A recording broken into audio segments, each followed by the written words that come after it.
বন্ধুরা, কখনো কি মনে হয়েছে তুমি অনেক কষ্টে আছো, অথচ কাউকে বলতে পারছো না? মাঝে মাঝে বুকটা ফেটে কান্না আসে, অথচ চোখের পানি লুকিয়ে রাখো। জানো কেন এমন হয়?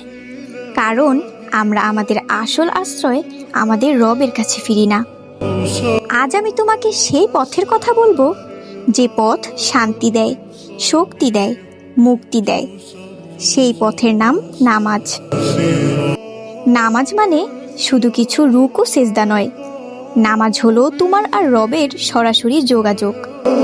যখন তুমি নামাজে দাঁড়াও, তখন দুনিয়ার সব দরজা বন্ধ হলেও আসমানের দরজা খুলে যায়। আল্লাহ নিজেই বলেছেন, নিশ্চয় নামাজ মানুষকে অশ্লীলতা ও মন্দ কাজ থেকে বিরত রাখে। তাহলে নামাজ শুধু ইবাদত নয়, এটা হলো তোমার আত্মার নিরাপত্তা।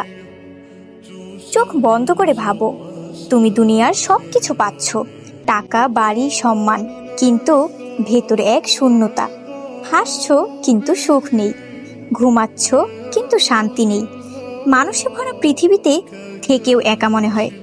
এটাই নামাজহীন জীবনের চিত্র। একটা মরুভূমি যেখানে পানি নেই, ছায়া নেই, আশ্রয় নেই।